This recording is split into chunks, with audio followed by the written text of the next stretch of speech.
नागपुरातून एक धक्कादायक आणि संतापजनक घटना समोर आली आहे।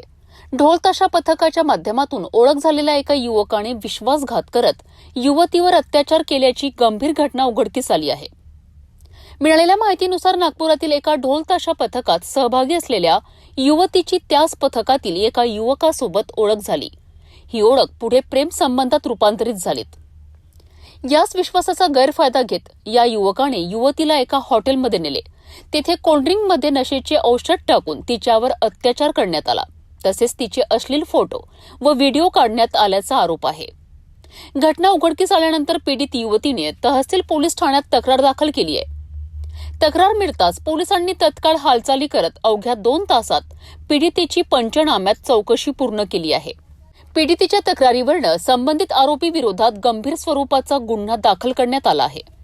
आम्ही पोलीस उपनिरीक्षक पल्लवी गोसावी, नेमणूक पोलीस ठाणे तहसील नागपूर शहर, पोलीस ठाणे अपराध क्रमांक 890/2025 कलम 123 64 1 352 351 3 भारतीय न्याय संहिता 2023 नुसार गुन्हा दाखल करण्यात आलेला आहे। सदर गुन्ह्यातील पीडिता ही ढोल ताशा पथकामध्ये तिची एका आरोपीसोबत म्हणजे मुलासोबत ओळख झाली। त्या ओळखीचं रूपांतर प्रेमामध्ये झालंय, तर ते एकमेकांशी बोलू लागले।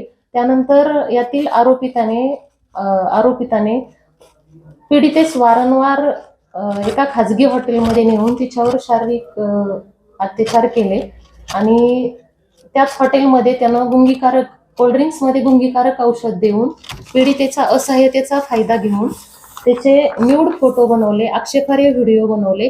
त्यानुसार पीडितेला वारंवार धमकी देऊन तिला जीवे मारण्याची धमकी देऊन धमकावून तिच्याबरोबर शारीरिक संबंध केले। तशा ह्याच्यावरून पोलीस ठाणे सदरचा गुन्हा दाखल करण्यात आलेला आहे। याचा तपास आम्ही स्वतः करत असून यामध्ये काल दिनांक 29/12/2025 रोजीच आरोपीस तात्काळ अटक करण्यात आलेली आहे। आज आरोपीस कोर्टासमक्ष हजर केले। त्यानुसार माननीय न्यायालयाने आरोपीचा 4 दिवसाचा PCR मंजूर केलेला आहे।